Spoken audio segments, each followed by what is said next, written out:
Buddy, welcome to GSP 316.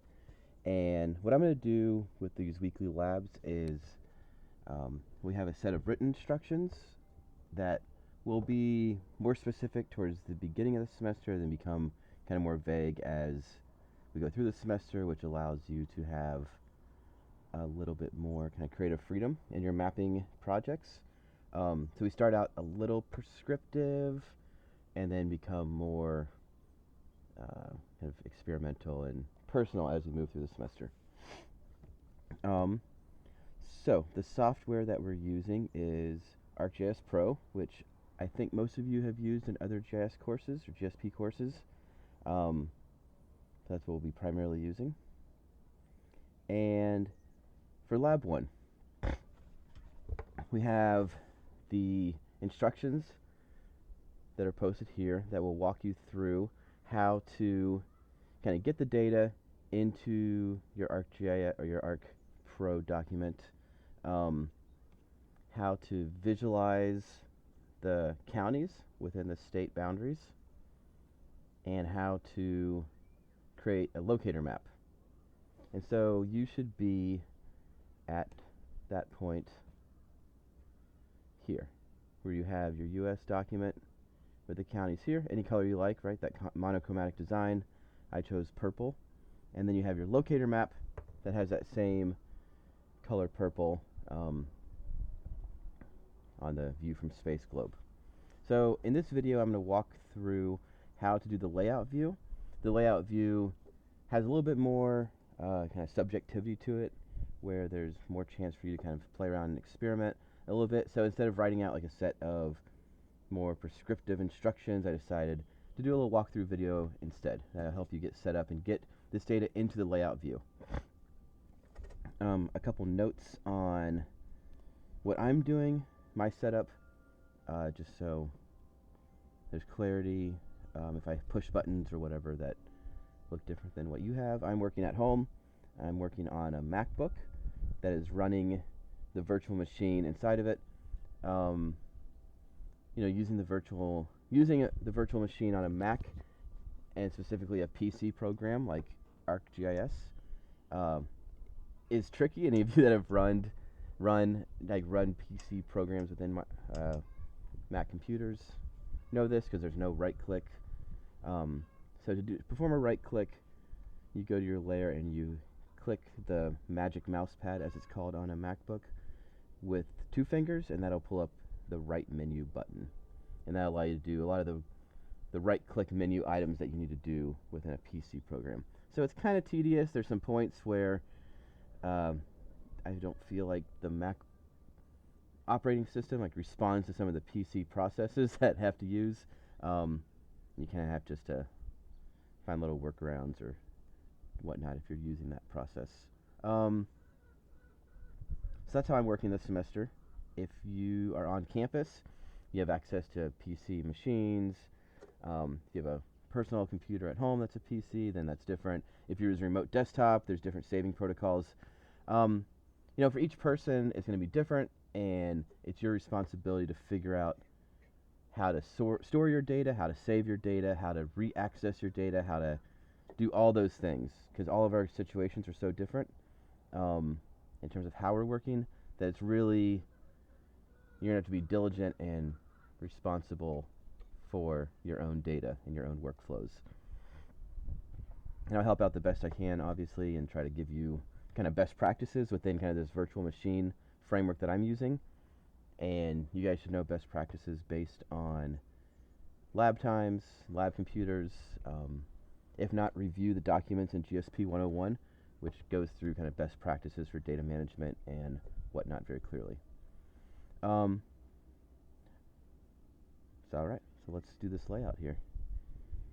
So if you look at the instructions, I come to this map compilation process, and I say, we've created our 2 maps. We need to combine those in a layout and then have these various elements within that layout. The US state maps, the view from space, title, legend, scale bar, north arrow, and a citation. I give you a book chapter here that you can peruse through that talks about kind of getting this lab is based on that book chapter, kind of some modifications upon that.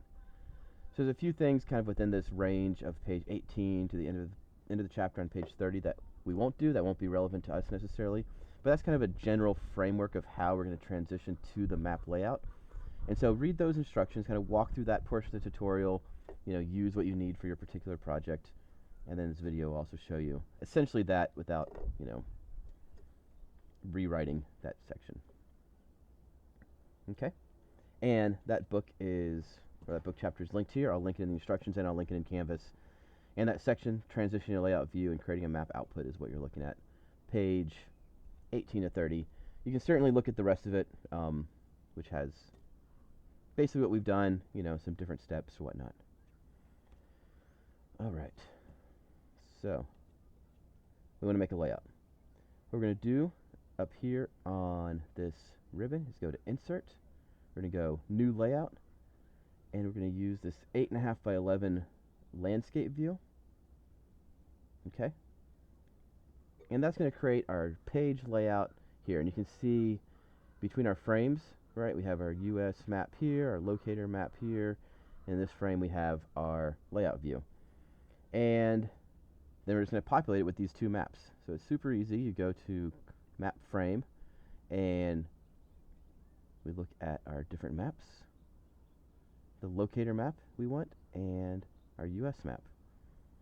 So we'll go to, there's a whole section in the chapter about setting bookmarks at particular extents, which is kind of a more diligent way to do what I'm about to do. This is kind of the more zoom till it looks good point of view, which also works. Either one. So what I'm going to do, I'm going to hit Default Extent, and then I'm just going to draw a box in which I want my US map to sit. Right there. Right, and as you can see, the map extent is what it is, and we'll just go ahead and fix that real quick. So to do that, we're going to go over here. We'll go to, click on this, and if you right click, go to Activate, and now we are modifying this US data kind of within this layout. And so now we can go use this button to center this as we want, use the zoom in, and kind of just modify this exactly how we want. You can use a bookmark. It does the same thing.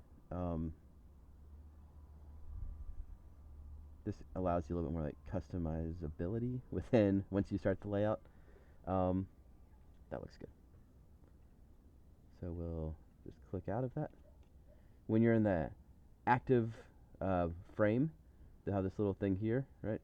Close activated map frame. And that will just bring us back to our layout view. All right. So we see we have a nice neat line around our paper. This is our map frame. We can just extend that out. All right. Now we want to add our locator map. Let's back up here. Locator. We'll just do default extent again. Just put that down here. Right, and this extent, it's zoomed in a little bit too much, so then we'll do the same thing. Go here, go activate that. I'll hit this button that zooms it out. And so we want to have that nice world view. Hit this explore button to center that as we want. That looks good. Get out of there.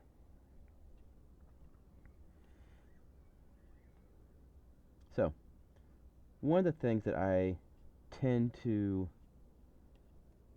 before we do that, let's make this a little bit bigger here. Oops. Yeah, that looks good. Let's center it just a little bit.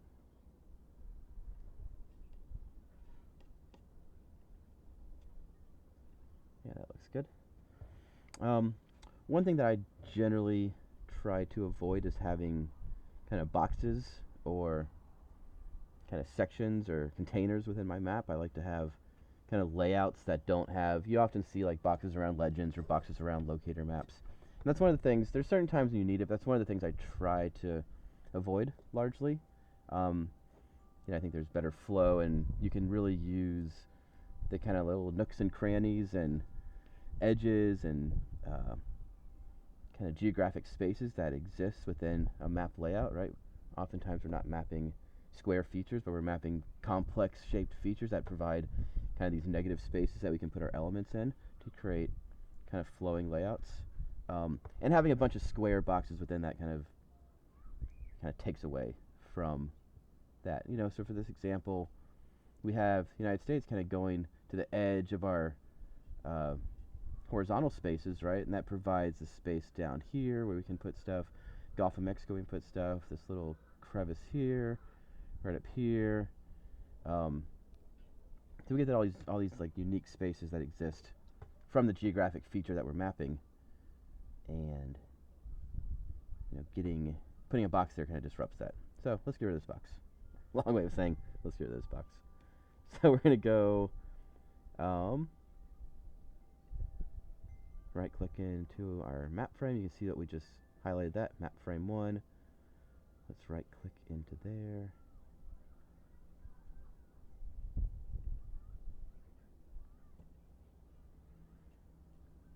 And it'll bring up kind of these dimensions here you can mess with. Display options.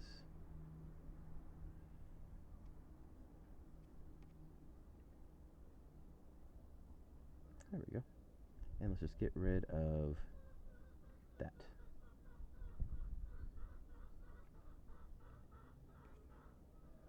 Okay.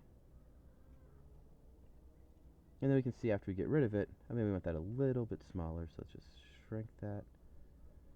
And then activate it. And we'll go in and just zoom that out a little bit more. Looks good. All right. So then we've popped our locator map in there. Let's give this locator map a grid shape around it. This is basically just providing the graticules. Let's do that in this gray color, gray, and that is going to add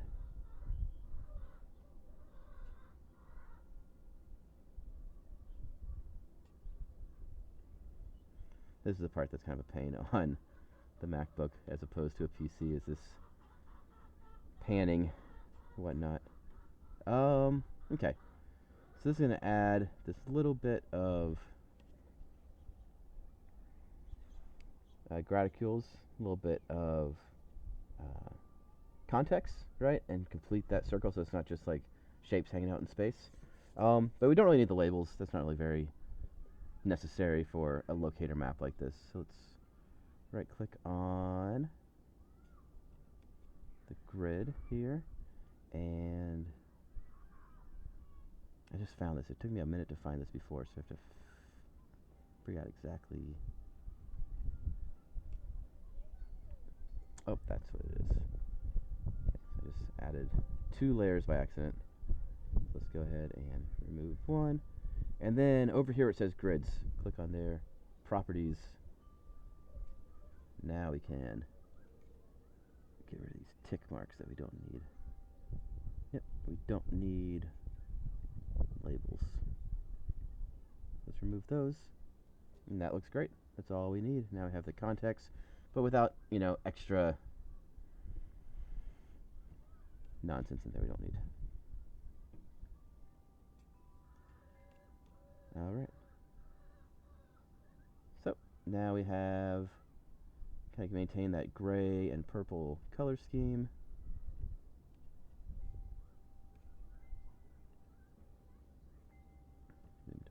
Alright. So now that we have our 2 data layers in there the way we want, we can go ahead and start adding some of these map elements. And up there, we'll use these objects here, north arrow, scale bar, and we'll just do it the same way that we did with the other objects. We'll pick the one we want. This looks like a nice north arrow here. And then we'll just place that element where we want, drag a little box, put that there, Okay. And let's add a scale bar. I like this alternating scale bar here. I'll put that right there.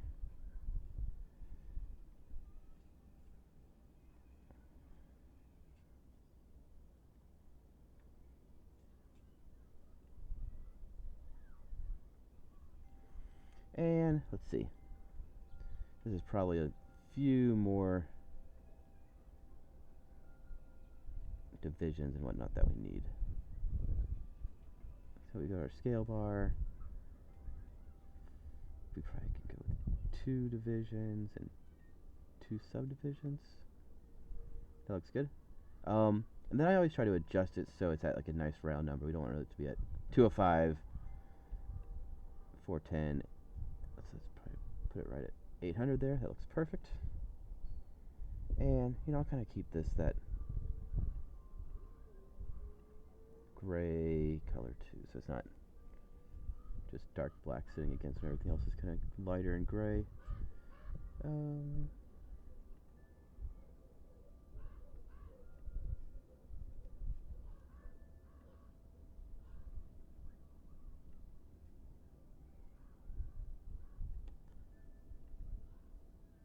Somewhere in here it has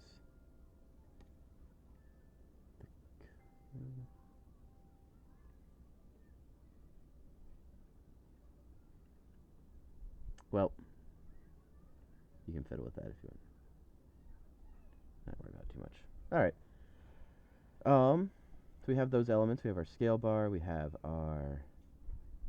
Sometimes I get lost trying to do this, something that ultimately doesn't really matter that much. And that's a perfect example. Sometimes it's kind of like the bane of cartography is you get kind of fixated on something, and then you take a step back and you're like, oh, that doesn't actually really matter that much, what I'm trying to do. So the important part is get these elements in there in kind of a nice way. And this is usually what I spend most of my time doing, is trying to figure out where these various things go. That's good. Okay. Now let's go ahead and add a legend. Let's put that right there to start. And so you can see that the legend is going to take the... Let me zoom in here. The legend is going to automatically create the symbology and then create the label based on how these are labeled in your primary map, right? So your states and your counties, and that's what's going to create the legend text. So, if it's not coming up the way you want, or if there's not a space, or if it's whatever, go back to this US map and look at these layers and rename those layers to meet what you want your legend to say. Okay, this one I will fiddle with the text because I don't want it to be black.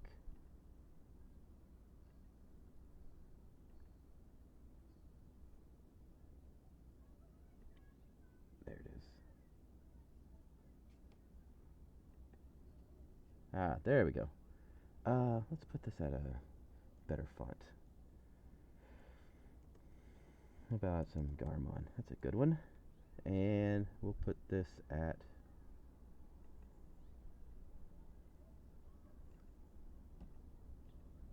Let's put this at like gray 70. Gray 60. That looks good. Yeah, looks better. And obviously we don't want our legend there. We're going to move it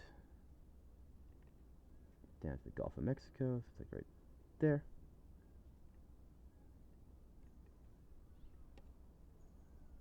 Ooh, there we go. It's a little small, so we'll go ahead and go into the properties again. Get a text symbol. It's under this appearance tab here. Let's make that text,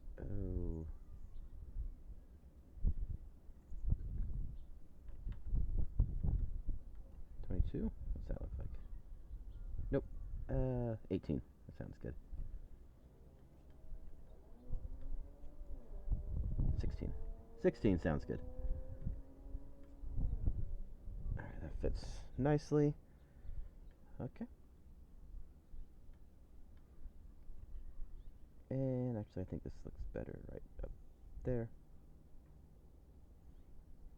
I try to use these various grid lines that pop up that show you um, how things can kind of like lock together, right? So we want some vertical symmetry between our legend and our scale bar. That's like a good. So now we have good symmetry between these three objects here, right? They all kind of line up on the same vertices.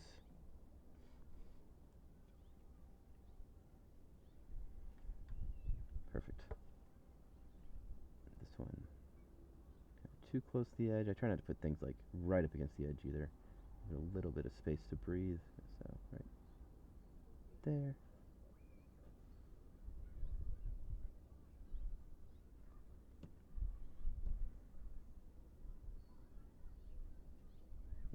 Yeah. All right.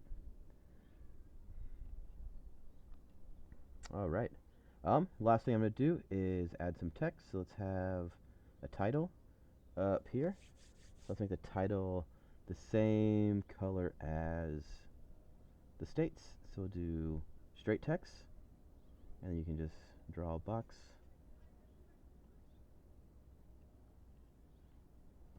And then editing text is kind of strange. If you try to edit, and this might be kind of a Mac artifact, because I feel like this is kind of a weird thing.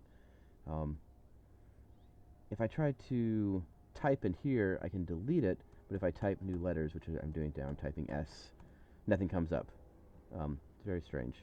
So what I have to do, and like I said, this might be a Mac specific thing, go in here to properties, and you have to type it in this box. So let's call this counties in continental United States.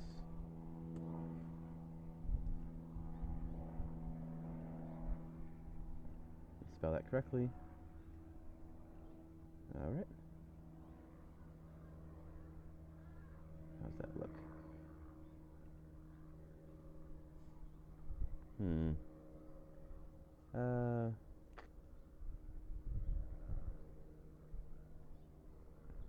So, kind of a strange dimensions to that. So let's go here, and we'll make it 2 lines. That looks better. And then, again, we'll change this to Garamond, make the size 48. The color that the rest of the map that I've been working on is this one here, dark amethyst. So you can pick any color you want, just kind of be consistent with that the whole way through. Position, let's right justify this. Now we have, that looks like that.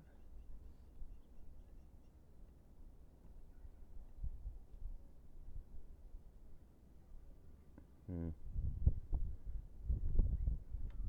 don't know if that looks good. All right, let's maybe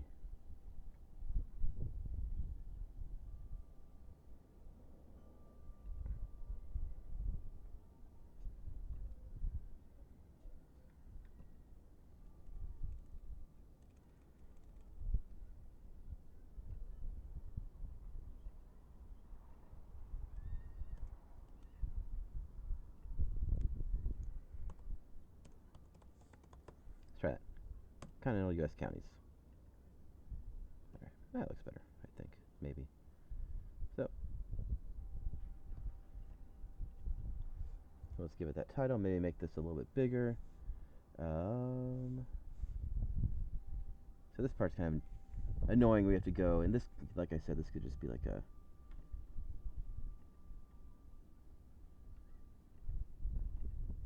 Mac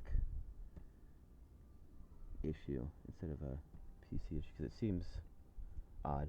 Every time I have to go into this weird properties menu, but that's okay. give that a, I'm sure I'll figure a better solution as the semester goes on. Alright, so that looks good there.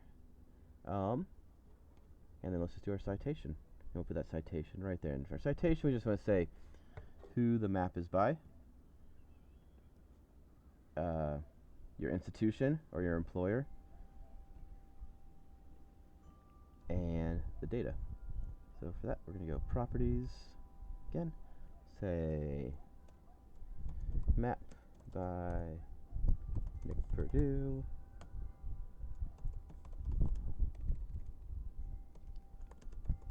Humboldt State University, and data is from Natural Earth, which if you guys don't know about Natural Earth as a data set, I'll show you later. I get a lot of my kind of like base map data from there. It's awesome. Free source. That looks good. Text symbol. Let's put this at, we'll just keep using Garamond since that has been our choice thus far. Make this gray 60. I think that's what we used before. Gray 60. And make it like 16. We want it to be a little bit smaller than those counties. I think we put that at 16, so let's put this at 14, see how that works. Okay. Yep, that looks about right.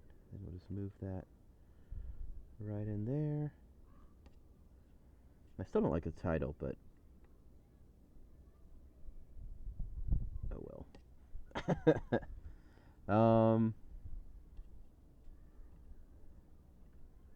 Maybe just needs to be like that instead.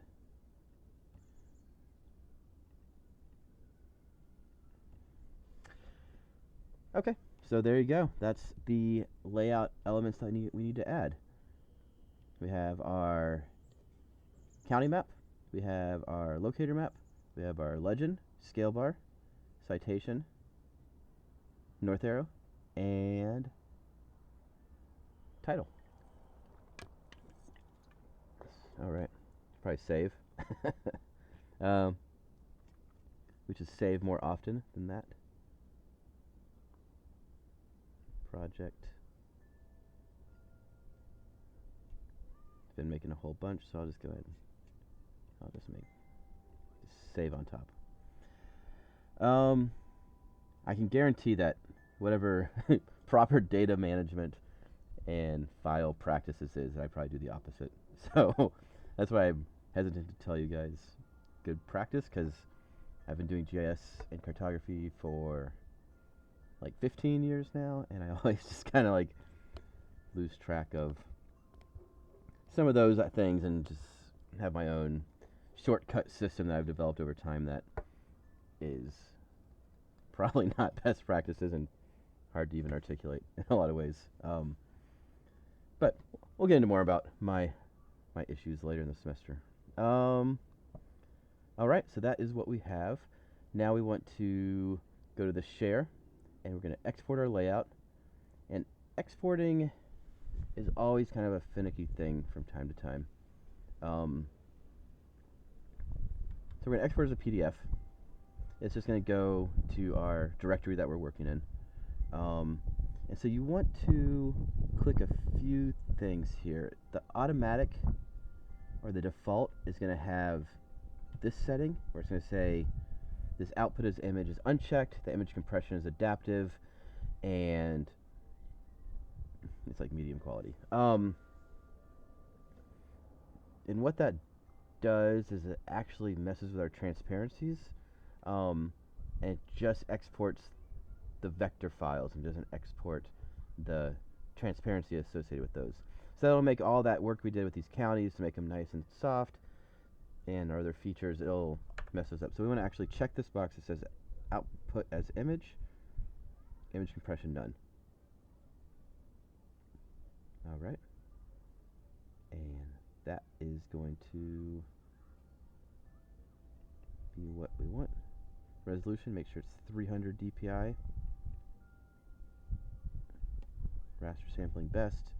You know, we're not working with very big files, so having these kind of maxed out DPI and raster resampling and all that stuff, is best practice. Working with, giant poster size maps with a lot of detail, like the kind of stuff that students make in advanced cartography,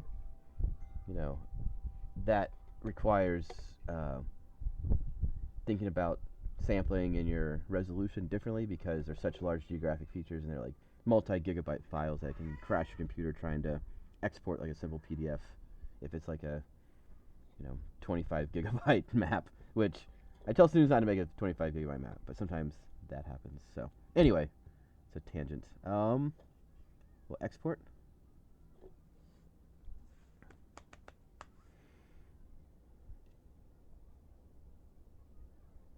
And that is just going to take our export and put it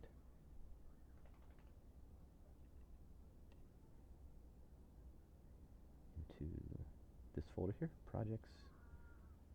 And this is a temporary folder that I'm working in. This is like the virtual machine temporary folders, which again is bad practice, so don't emulate. But what I do is after I'm done with my session, I take all this and I just dump it into a Google Drive folder, which I can access later.